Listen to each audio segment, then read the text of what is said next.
Assalamualaikum dan salam sejahtera. Hari ini kita akan sambung sesi pembelajaran kita masih di bab 2 iaitu bab pasaran dengan topik yang baru iaitu keanjalan harga. Jadi keanjalan harga ini sebenarnya dia ada dua. Sama ada keanjalan harga permintaan ataupun keanjalan harga penawaran. Tapi untuk hari ini cikgu akan ajar terlebih dahulu apa yang dimaksudkan dengan keanjalan harga permintaan. Jadi keanjalan harga permintaan ini sebenarnya mengukur peratus perubahan dalam kuantiti diminta kesan daripada peratus perubahan harga barang itu dengan andaian ceteris paribus. Kenapa kita kena belajar keanjalan harga permintaan ini? Sebabnya keanjalan harga permintaan ini sangat penting untuk firma menentukan strategi jualan. Sebabnya setiap jenis barang yang ada di pasaran itu responsif barang itu terhadap perubahan harga adalah berbeza-beza kan. Bila harga barang naik, kuantiti diminta akan turun. Jadi setiap barang tu responsif dia untuk perubahan harga sangat berbeza-beza. Jadi kita akan tentukan sama ada dia anjal, kita akan gunakan teknik bagaimana. Kalau dia tidak anjal, firma kena gunakan teknik apa. Itu pentingnya keanjalan harga permintaan. Jadi cikgu ulang semula. Untuk kita mendefinisikan keanjalan harga permintaan yang kita panggil sebagai ED. Tiga benda penting yang perlu kamu ingat. Pertama, keanjalan harga permintaan ini mengukur peratus perubahan. Perubahan apa? Perubahan dalam kuantiti diminta kesan daripada peratus perubahan harga. Ingat tiga benda ini. Mengukur peratus perubahan dalam kuantiti diminta kesan daripada peratus perubahan harga. Sangat senang untuk kita ingat apakah yang dimaksudkan dengan keanjalan harga permintaan. Sekarang pula kita akan terus lihat apakah rumus untuk kita mengira keanjalan. Sebab keanjalan harga permintaan ataupun penawaran, kedua-dua topik ini kita perlu mengira. Jadi bila mengira kita akan ada rumus lah. Jadi rumus untuk keanjalan harga permintaan senang sahaja. Tengok maksud dia tadi. Kalau kamu ingat maksud, kamu boleh ingat rumus. Ataupun paling senang ingat rumus, kamu boleh ingat dia punya maksud. Sebabnya rumus untuk keanjalan harga permintaan ialah peratus perubahan kuantiti diminta bahagi dengan peratus perubahan harga. Ataupun cikgu buat dalam bentuk simbol. Itu peratus perubahan kuantiti diminta bahagi dengan peratus perubahan harga. Jadi ingat saja, dia punya rumus ini pun sudah memberi maksud untuk keanjalan harga permintaan. Jadi kena ingat rumus baru kamu boleh ingat dia punya maksud. Ataupun kalau dalam bentuk simbol kan, kita akan gunakan rumus ala-ala Pampers. Ala-ala jenama Pampers iaitu Kiko Pipo. Kiko Pipo kita akan gunakan untuk mengira keanjalan harga permintaan ataupun keanjalan harga penawaran. Kedua-duanya menggunakan rumus yang sama. Cuma apa yang berbeza dalam keanjalan harga permintaan, bila kita kira nanti, jawapan kamu akan jadi negatif. Bila negatif, kita kena abaikan nilai negatif. Kalau nanti keanjalan harga penawaran, memang dia punya nilai akan positif. Itu sahaja yang berbeza. Jadi sekarang cikgu akan ajar dan tunjukkan bagaimana kita ingin mengira keanjalan harga permintaan. Jadi sekarang cikgu akan ajar macam mana kita mau kira. Kira keanjalan harga permintaan. Jadi ini dia ialah kita punya rumus. Ingatlah Kiko Pipo. Di atasnya tu kuantiti, di bawahnya itu harga. Jadi ini kita punya rumus. Sekarang kita lihat contoh soalan. Boleh rujuk buku teks muka surat 90.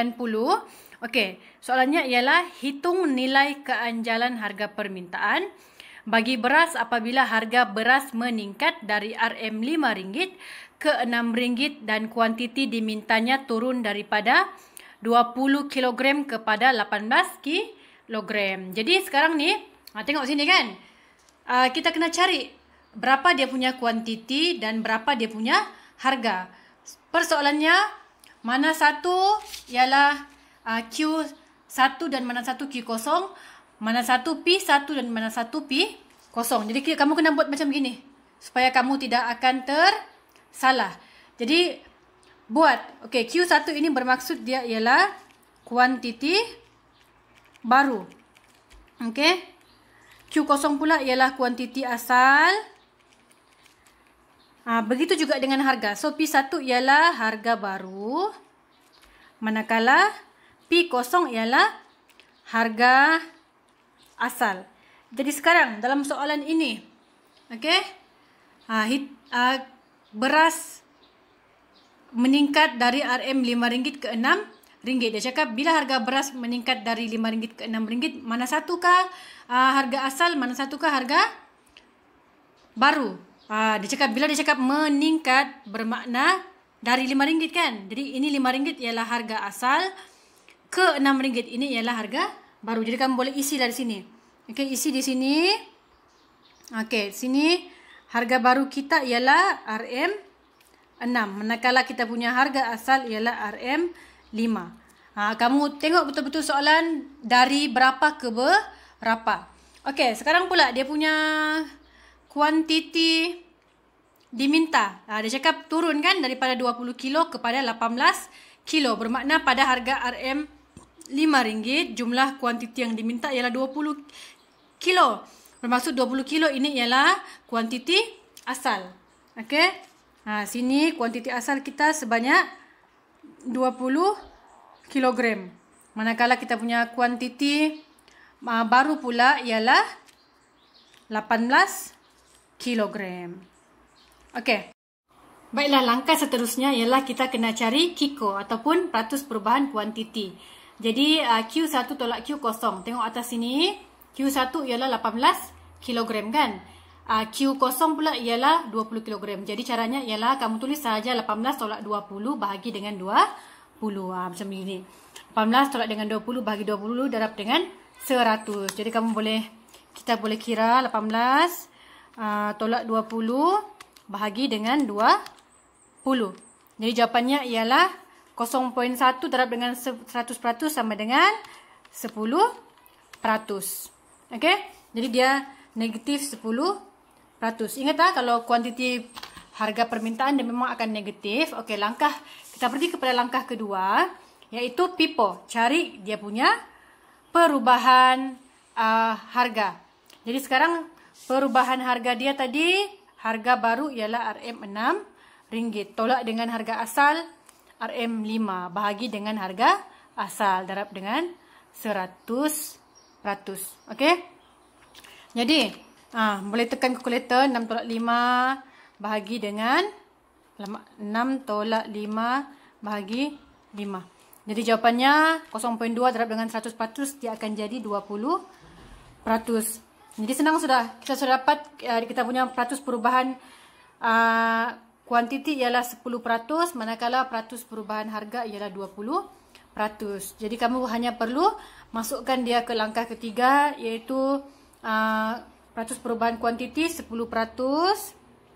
bahagi dengan peratus perubahan harga 20%. Jadi 10 bahagi dengan 20 sama dengan 0.5.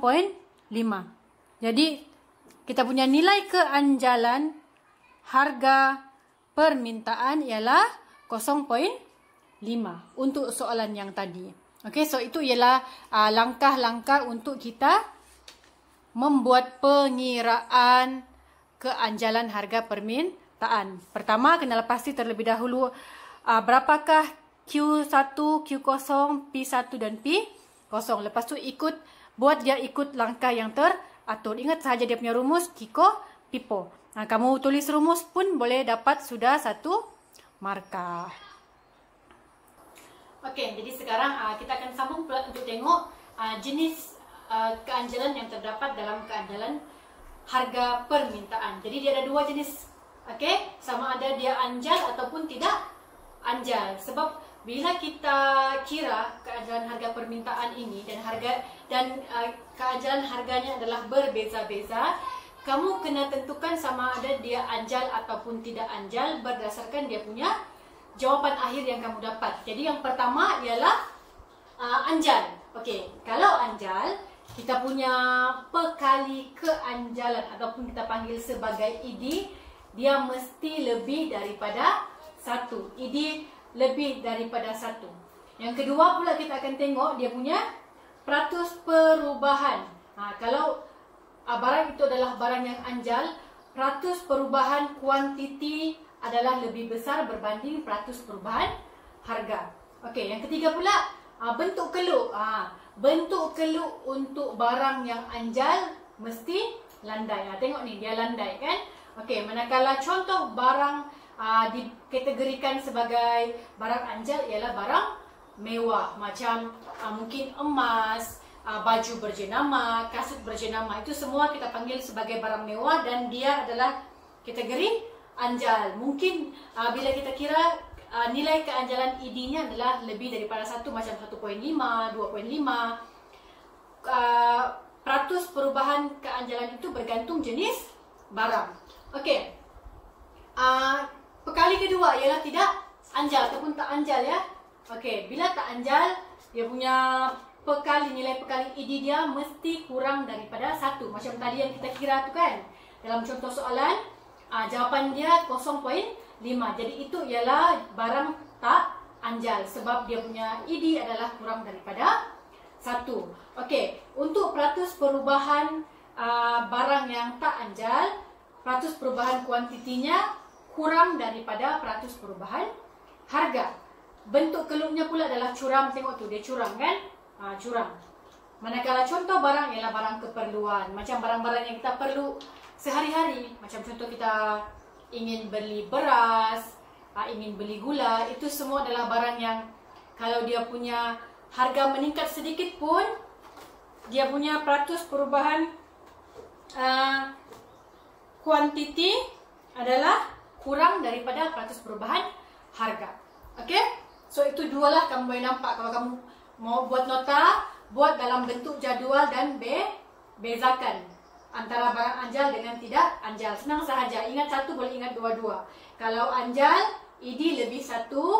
Kalau tidak anjal, ID kurang daripada 1. Peratus perubahan pula, kalau anjal, dia peratus perubahannya, peratus perubahan harga lebih besar berbanding peratus perubahan harga. Manakala tidak anjal, peratus perubahan kuantiti adalah lebih kecil daripada peratus perubahan harga. Manakala bentuk keluknya, kalau anjal dia landai, kalau tak anjal dia curam. Satu barang mewah, satu lagi barang keperluan. Baiklah, seterusnya kita akan masuk pula ke penentu keanjalan harga permintaan. Jangan tertukar dengan penentu permintaan, okey? Dia adalah dua perkara yang berbeza. Okey, sekarang bila kita cakap mengenai penentu keanjalan harga permintaan, kita ada 7 juga jenis penentu keanjalan harga permintaan. Yang pertama ialah jenis barangan. Okey, kalau jenis barangan, selalunya barang mewah adalah lebih anjal berbanding barang keperluan. Kenapa? Sebab kalau barang keperluan, walaupun harganya meningkat sedikit, kita tetap kena beli. Macam beras kan? Takkanlah kalau harga dia meningkat RM2, kita tidak mau beli beras. Kita kena beli beras sebab dia ialah barang keperluan. Tapi beza kalau barang tu, contoh macam cikgu cakap jam tangan. Okey, kalau mungkin bulan ni harganya RM35. Tiba-tiba bulan depan harganya jatuh ke RM25. Kedai tu buat diskaun. Kita akan berpusu-pusu beli sebab dia ialah barang bukan keperluan. Jadi kita boleh beli kalau harganya murah dan jangan beli kalau harga dia mahal, ataupun kurangkan jumlah kuantiti yang dibeli ketika harga dia mahal. Jadi jenis barangan itu akan mempengaruhi penentu keanjalan harga permintaan. Kalau barang tu barang mewah, dia adalah anjal berbanding barang keperluan. Okey, faktor kedua ialah faktor jangka masa. Okey, macam mana jangka masa ini mempengaruhi keanjalan harga permintaan? Kalau jangka masa pendek, selalunya permintaan barang adalah tak anjal. Kenapa? Sebab dalam jangka masa ini, kalau harga barang meningkat sekalipun, permintaannya tidak akan banyak berubah sebab kita akan sukar untuk cari barang pengganti yang lain. Apa contoh dia? Macam kita membeli baju sekolah lah mungkin ketika musim mau buka sekolah, kan? Dia jangka masa dia adalah pendek, kan? Jadi kita akan beli sahaja. Kalau dekat lagi musim mau buka sekolah tu memang kita akan terus beli, sebabnya jangka masa dia pendek untuk kita cari baju yang lebih murah. Jadi dalam jangka masa, faktor jangka masa, kalau jangka masa pendek, barang itu adalah tak anjal. Tapi kalau dalam jangka masa panjang, barang adalah anjal kerana kita mudah untuk mencari barang pengganti untuk barang tersebut. Okey, faktor ketiga, bilangan barang pengganti. Okey, suatu barang kalau dia ada banyak barang pengganti, bermakna barang itu adalah anjal. Kerana bila harga dia meningkat sedikit pun, orang ataupun pembeli, kita akan kurangkan kita punya jumlah pembelian, jumlah kuantiti yang kita minta kita akan kurangkan. Kenapa? Kan ada banyak barang pengganti, kan? Jadi kita beralih untuk membeli barang pengganti untuk barang tersebut. Contoh mungkin bulan ini Milo buat promosi. Sebelum ni kita mungkin minum Vico ataupun minum Horlicks, kan? Tapi bila Milo buat potongan harga, kita terus pergi beli Milo. Sebab dia ada banyak barang pengganti. Kita boleh gantikan dia dengan Vico, hot chocolate dan yang lain. Jadi kalau barang tu banyak barang pengganti, barang itu adalah anjal. Kalau barang itu mempunyai sedikit saja barang pengganti, bermakna barang itu ialah barang yang tak anjal. Okey. Penentu keanjalan harga permintaan yang keempat ialah nisbah perbelanjaan dengan pendapatan. Jadi semakin besar bahagian pendapatan yang kita boleh gunakan untuk dibelanjakan ke atas sesuatu barang, maka permintaan barang tersebut akan semakin anjal. Contohnya, kita mau beli telefon bimbit. Okey, telefon bimbit. Jadi ratus ataupun nisbah perbelanjaan kita punya pendapatan yang kita guna untuk beli telefon bimbit itu adalah besar, kan? Jadi ia akan menyebabkan barang tersebut adalah anjal. Senang saja bila kita gunakan pendapatan kita banyak untuk membeli barang tersebut, bermakna barang itu anjal. Contoh macam cikgu lah, gaji cikgu mungkin 3,000. Cikgu membeli telefon bimbit yang berharga 1,500.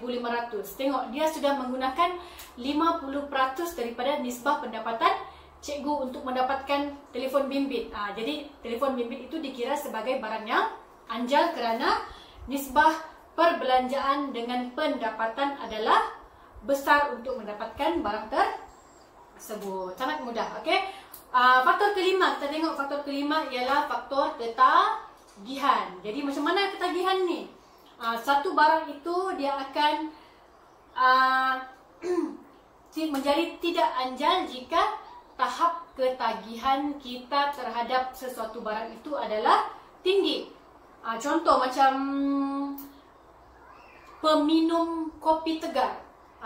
Kopi tu harga dia naikkah, harga dia turunkah, dia akan tetap beli kopi. Jadi itu ialah satu bentuk ketagihan. Tidak kira harga dia mahalkah, harga dia turunkah, kita tetap akan beli. Jadi faktor ketagihan ini, kalau semakin tinggi tahap ketagihan kita terhadap sesuatu barang, maka barang tersebut tak anjal. Okey? Kalau rendah tahap ketagihan, barang itu akan jadi anjal. Okey. Faktor seterusnya pula, faktor keenam ialah bilangan kegunaan. Jadi untuk faktor bilangan kegunaan ini, semakin banyak kegunaan sesuatu barang, maka permintaannya adalah anjal. Contoh apa contoh barang yang anjal? Macam tepung lah, kan? Bila kita beli tepung, banyak yang kita boleh buat dengan tepung. Ada orang yang buat kek, ada orang yang buat roti, ada orang yang buat kuih muih. Jadi tepung ini adalah satu barang yang banyak kegunaannya, jadi dia ialah anjal. Okey? Faktor terakhir, kita tengok faktor terakhir ialah faktor ketahanan barang. Okey, untuk barang yang tahan lama, permintaannya adalah anjal. Sebaliknya, barang yang tidak tahan lama, permintaannya adalah tak anjal. Apa contoh barang yang tahan lama? Paling mudah ialah barang-barang elektrik. Kita beli dengan nisbah pendapatan yang nisbah perbelanjaan untuk pendapatan yang besar, tapi dia ialah tahan lama. Macam periuk nasi. Adakah orang beli periuk nasi setiap bulan? Tidak kan? Sebab periuk nasi ialah barang yang tahan lama. Jadi semakin tahan sesuatu barang itu, maka permintaan terhadap barang tersebut adalah anjal. Jadi itu ialah faktor ataupun penentu-penentu untuk keanjalan harga permintaan. Okey, sekarang kita akan masuk ke tajuk terakhir, iaitu untuk kita melihat apakah perhubungan antara keanjalan harga permintaan dengan jumlah hasil. Tadi di awal-awal cikgu dah cakap kan, kenapa penting kita belajar keanjalan harga permintaan ini? Sebabnya nilai pekali ID ini akan digunakan oleh firma untuk tentukan strategi yang ingin digunakan untuk meningkatkan jumlah hasil. Jadi kalau sesuatu barang itu adalah anjal, strategi yang sepatutnya digunakan oleh firma ialah menurunkan harga. Kenapa? Sebab dalam keanjalan kan, anjal. Kalau barang itu anjal, peratus perubahan kuantitinya adalah lebih besar berbanding peratus perubahan harga. Jadi bila firma dia turunkan sedikit sahaja jumlah harganya, orang ramai akan meminta barang tersebut dengan lebih banyak. Jadi peratus perubahan kuantiti dia adalah lebih besar berbanding peratus perubahan harga. Jadi sekiranya firma turunkan harga, jumlah hasil yang akan diperoleh oleh firma akan lebih tinggi. Okey, sebaliknya untuk barang yang tak anjal, nampak tadi kan di sini peratus perubahan kuantitinya adalah kurang daripada peratus perubahan harga. Jadi kalau suatu barang itu tak anjal, apa yang perlu dilakukan oleh firma ialah meningkatkan harga. Kenapa? Sebab kalau firma naikkan harga sedikit pun, peratus perubahan kuantitinya hanya akan berubah dengan sangat sedikit. Peratus perubahan kuantitinya adalah lebih kecil berbanding peratus perubahan harga. Jadi kalau kita naikkan harga pun, jumlah orang yang akan beli berkurang sedikit sahaja. Jadi dia akan membantu untuk meningkatkan jumlah hasil firma. Jadi ingat, kalau soalan tanya kamu, apakah strategi yang boleh digunakan oleh firma kalau barang itu anjal ataupun tidak anjal? Kalau anjal, jawapannya firma perlu menurunkan harga. Manakala barang yang tak anjal, strategi yang perlu dilakukan oleh firma ialah meningkatkan jumlah harga. Okey, sekarang cikgu akan tunjukkan dalam bentuk pengiraan bagaimana kita ingin membuktikan kalau satu barang itu anjal, kita turunkan harga, hasilnya akan meningkat. Sebaliknya kalau barang tak anjal, kita naikkan harga, kuantiti barang diminta tidak terlalu terjejas dan akan membantu meningkatkan hasil sesebuah firma. Okey, ini ialah contoh soalan untuk pekali barang yang anjal, dan kita ingin lihat bagaimana kalau kita turunkan harga, ia akan dapat membantu firma meningkatkan jumlah hasil. Okey, ini soalannya. Pengeluar menjual suatu barang pada harga RM20. Kuantiti yang berjaya dijual ialah 60 unit. Hasilnya ialah RM1,200. Andaikan harga barang diturunkan kepada RM16 dan kuantiti diminta meningkat kepada 90 unit. Bagaimanakah keanjalan permintaan mempengaruhi jumlah hasil pengeluar? Jadi macam yang tadilah, kamu kena belajar untuk tentukan berapakah Q1, Q0, P1 dan juga P0. Macam ni kan. Jadi tadi Q1 dia tadi sini ialah kuantiti kan. Kuantiti baru berapa? 60 ke 90? Dia cakap kalau diturunkan naik ke 90. Jadi 90 ini ialah kuantiti baru. Jadi 90 kuantiti baru, kuantiti asal ialah 60. Harga baru diturunkan kan daripada RM20 kepada RM16. Jadi P1 kita ialah RM16, P0 kita ialah RM20. Jadi buatlah kira semula. Kita mau lihat Ini barang anjal kah ataupun tidak anjal. Jadi pertama sekali kira dulu Kiko. Itu peratus perubahan kuantiti. Okey, peratus perubahan kuantiti. Okey, sini. Jadi Q1 kita ialah 90 tolak dengan 60 bahagi dengan 60. Dapat berapa? Kita kena kiralah. Jadi 90 tolak 60 bahagi dengan 60. Jadi dapatlah dia 50%. Okey, sekarang kita cari pula peratus perubahan harga dia. Okey, so harga dia pipo 16. Okey, pipo. Okey. Okey. Jadi kita punya harga baru ialah RM16 tolak dengan RM20 harga lama bahagi dengan RM20 darab dengan 100%. Jadi 16 tolak dengan 20 bahagi dengan 20. Jadi jawapannya ialah 20%. Okey? 20%. Negatif kan tadi kan? So sekarang ini langkah ketiga ialah kamu kena buat peratus perubahan Q bahagi dengan peratus perubahan P. Jadi jawapannya ialah 50% bahagi dengan 20%. Jadi jawapannya ialah 50 bahagi 20. Negatif 2.5. So kalau untuk keanjalan harga permintaan, abaikan nilai negatif, bermakna ini ialah keanjalan yang bernilai 2.5. Jadi dia ialah anjal lah kan. So ini ialah anjal. Jadi sekarang kita nampak dia punya hasil lah. Dia punya hasil asal dia dengan 60 unit ialah RM1200. Sekarang kita lihat. Dia cakap 90 unit kan. Okey, kita menampak hasil baru dia.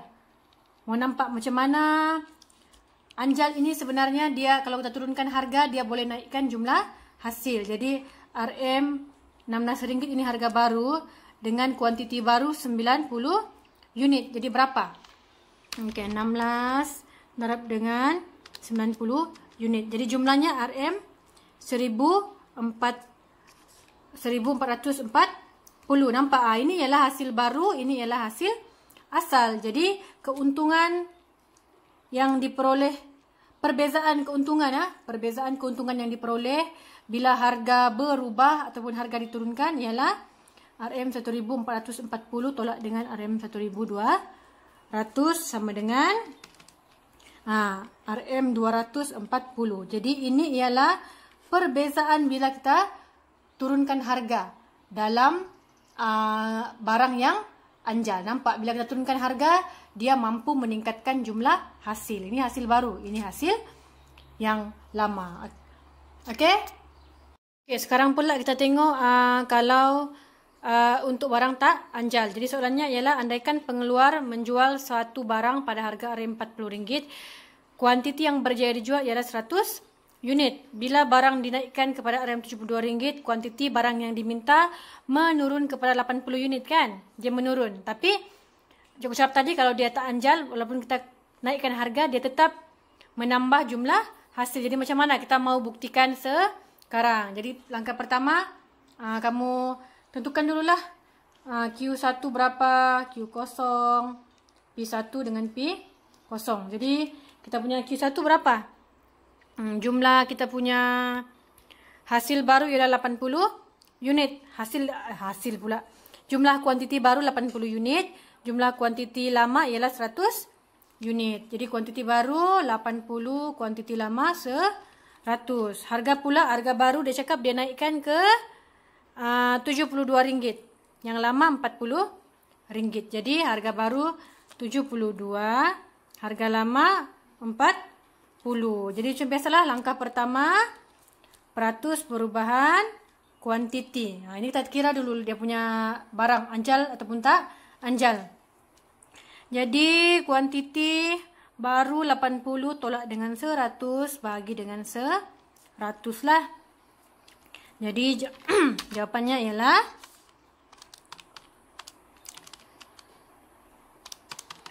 okey, 20%.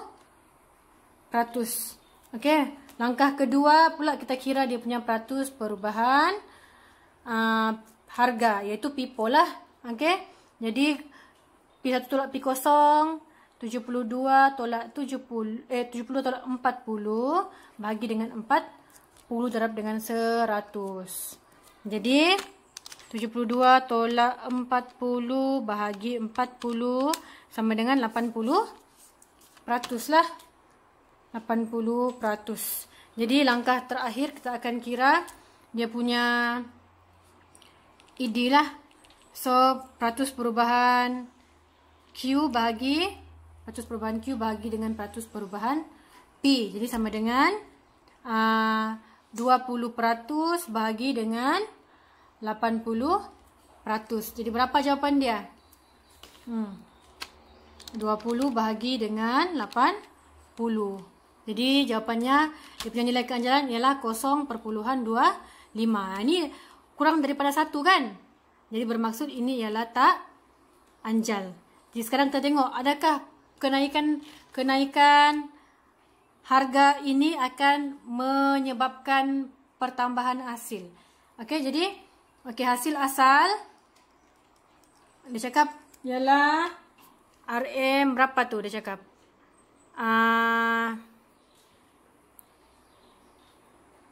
Okey, dia tidak bagi tahu sini, kita kena kira lah berapa dia punya hasil yang asal. Aduh, terangkan ni. Okey. So hasil asal dia ialah RM40 darab dengan berapa? Darab dengan 100 unit. Jadi jumlahnya ialah RM4000 lah. Okey, 4000. Okey, hasil yang baru pula. Hasil yang baru RM72 kan? RM72 ringgit dengan 80 unit. Jadi 72 darab dengan 80 unit ialah RM5760. Tengok, ini asal kan? Ini yang asal, ini yang baru. Jadi dia punya hasil sudah meningkat. Kita lihat berapakah pertambahan hasil dia. Okey. Pertambahan hasil. Jadi RM5760 tolak dengan 4000. Jadi jumlah pertambahan hasil dia ialah sebanyak RM1760. Jadi nampaklah kan?